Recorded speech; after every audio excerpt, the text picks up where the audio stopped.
দ্বাদশ শ্রেণীর ছাত্রদের আজ আমি একটা কবিতা পড়াবো। আসলে কবিতা ঠিক পড়ানো যায় বললে ভুল হবে, তার কারণ poetry has to be realised. যুগে যুগে যে সমস্ত কবিরা এসেছেন তারা প্রত্যেকেই যুগের দ্বারা প্রভাবিত, সেই যুগ বা এজের ছবিই তাদের কবিতায় প্রতিফলিত হয়েছে। আর সেই জন্যই বোধহয় কবিতার কোনো ডেফিনেশন হয় না। যুগে যুগে যে সমস্ত কবিরা এসেছেন তারা কবিতা নিয়ে কেবলমাত্র মত প্রকাশ করেছেন। যেমন একজন কবি বলে গেছেন, poetry is best words in best order. PB শেলির মতে, as leaves come out of trees, so poetry come out of our hearts. কথাটা খুবই সুন্দর। যেমনভাবে গাছ থেকে পাতা বেরোয়, ঠিক সেরকমভাবেই আমাদের হৃদয় থেকে কবিতা বেরোয়, অর্থাৎ স্পন্টানিটি, স্বতঃস্ফূর্ততা। কবিতা জোর করে হয় না, জোর করে বেরোয় না, অর্থাৎ স্বতঃস্ফূর্ত জায়গাটা থাকলে তবেই কবিতার বহিঃপ্রকাশ ঘটে, ম্যানিফেস্টেশন হয়।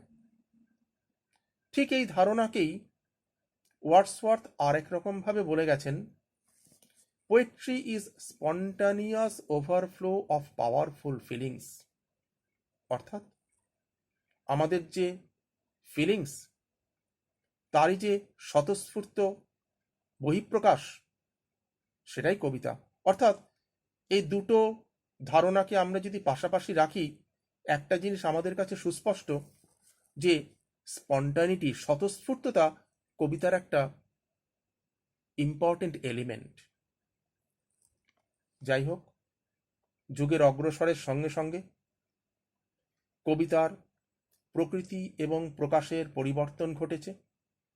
আর সেই জন্যেই বোধহয় ম্যাথিউ আর্নল্ড বলে গেছেন, poetry is a criticism of life.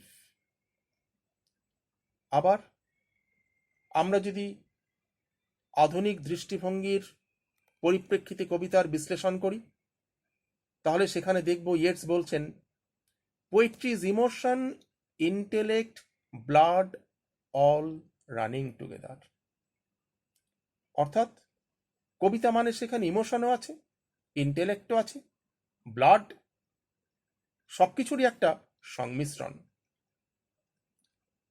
যাই হোক, আমরা কবিতা সম্পর্কে খুব অল্প কথায় কিছু কথা বললাম ছাত্রদের সামনে।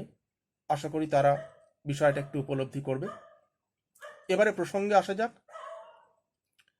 আজ যে কবিতাটা আলোচনা করব তোমাদের সামনে, তার নাম হচ্ছে the poetry of earth.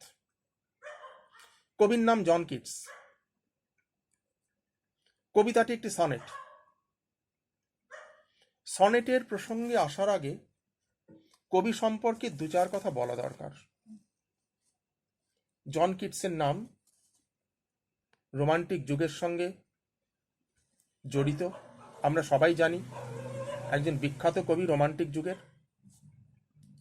Kitts occupies a unique position in the history of English literature. He belongs to the age of Romanticism. The opening years of the 19th century can boast of such names as Wordsworth, Coleridge, Walter Scott, Byron, Shelley and Keats. অর্থাৎ romantic যুগে যে সমস্ত স্টলওয়ার্ডস, যারা কবি হিসেবে খ্যাতি অর্জন করেছেন, তাদের নাম Wordsworth, Coleridge, Walter Scott, Byron, Shelley এবং কিটস। আমাদের আলোচিত কবিতার কবি কিটস প্রসঙ্গে কয়েকটা কথা বললাম। এবারে তার পোয়েটিক অ্যাচিভমেন্ট, তার অ্যাচিভমেন্ট অর্থাৎ যে সমস্ত কবিতাগুলো তিনি লিখেছেন, সেই কবিতাগুলোর মধ্যে বিখ্যাত হয়ে আছে ode to a nightingale, ode on a Grecian urn, ode to autumn, ode to Psyche ইত্যাদি। এবারে আমরা সনেটের প্রসঙ্গে আসি। সনেট বলতে আমরা কি বুঝি?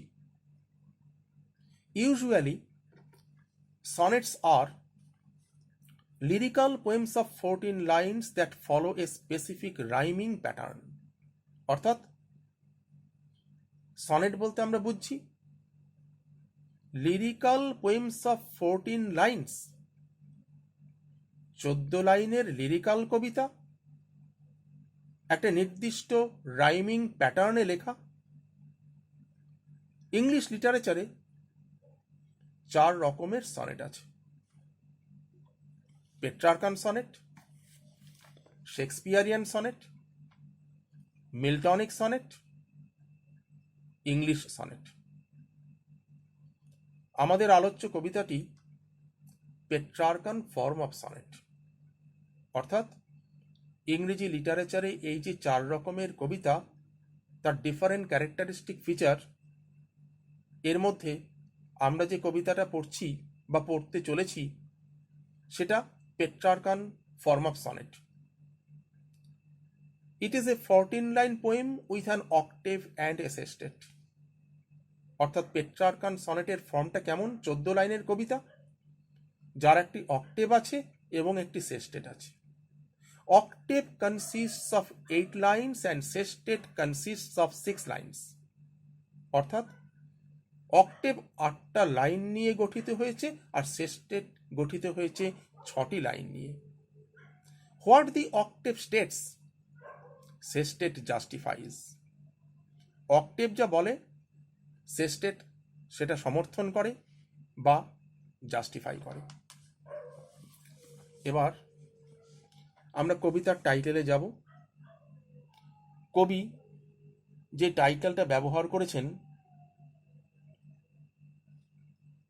দ্য পোয়েট্রি অফ আর্থ, প্রসঙ্গক্রমে এটা বলা দরকার যে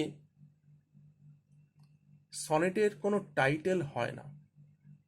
কখনো কখনো সনেটের প্রথম লাইনটাই টাইটেল হিসেবে গ্রহণযোগ্য হয়।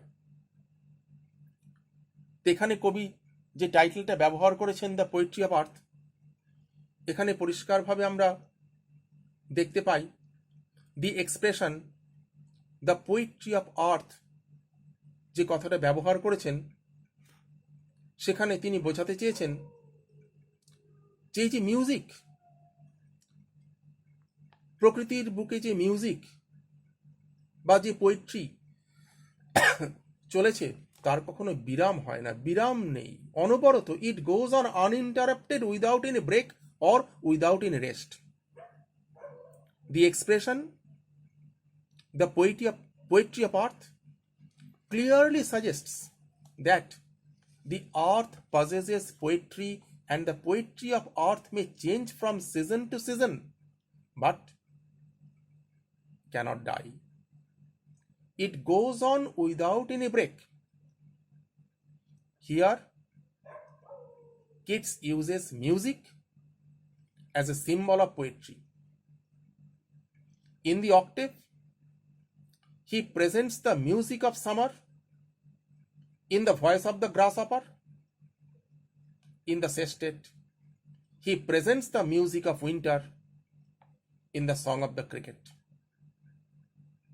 In fact, the music of the earth never ceases, and the poet is pretty happy to discover it.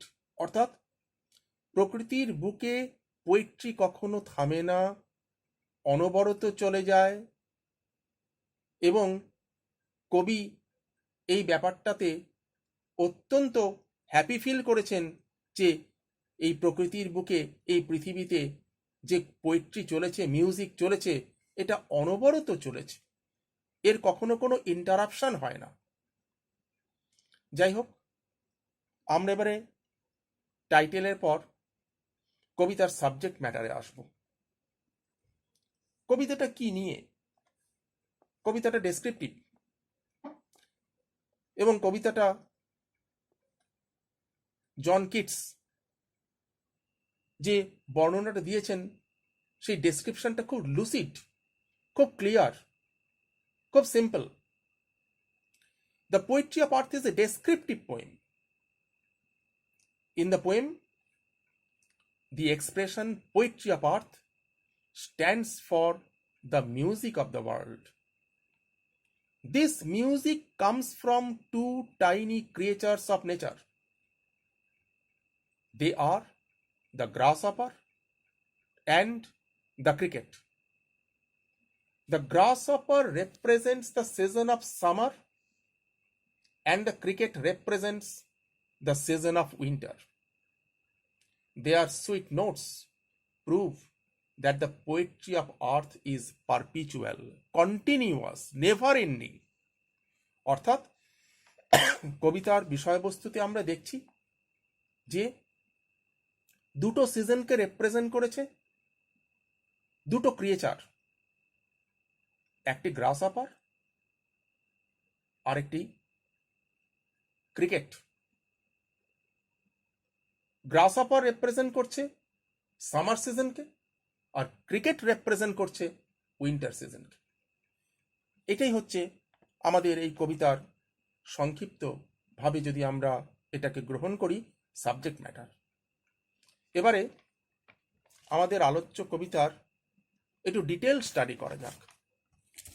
কবিতাটার টেক্সটে আসি। আমরা তো এতক্ষণ দেখলাম যে কবিতার টাইটেল কি, তার বিষয়বস্তু কি, তার সাবজেক্ট ম্যাটার কি। এবারে আমরা কবিতার ডিটেল স্টাডিটা আমরা করব, প্রত্যেকটা লাইন আমরা আলোচনা করব। অর্থাৎ এই কবিতার যে অক্টেভ এবং সেস্টেট, আমরা প্রথমে অক্টেভটা আলোচনা করব। কি বলেছে কবি অক্টেভে আমরা দেখি। The poetry of earth is never dead. When all the birds are faint with the hot sun and hide in cooling trees, a voice will run from hedge to hedge about the new mown mead. That is the grasshopper. He takes the lead in summer luxury. He has never done with his delights, for when tired out with fun, he rests at ease beneath some pleasant weed. এই যে প্রথম 8টা line আমরা পেলাম, এখানে পরিষ্কারভাবে আমরা দেখতে পাচ্ছি কবিতার মিউজিকের কথা বলা হয়েছে। এই যে music, poetry of earth, music of the world, it is unstoppable. It knows no break or rest. It goes on uninterruptedly. That is why the poetry of earth is never dead. ঠিক তার পরের লাইনেই আমরা দেখছি, when all the birds are faint with the hot sun. It is the summer season. The sun is hot and the birds are tired. They feel weak and tired. And when they feel weak and tired, what do? They hide in cooling trees.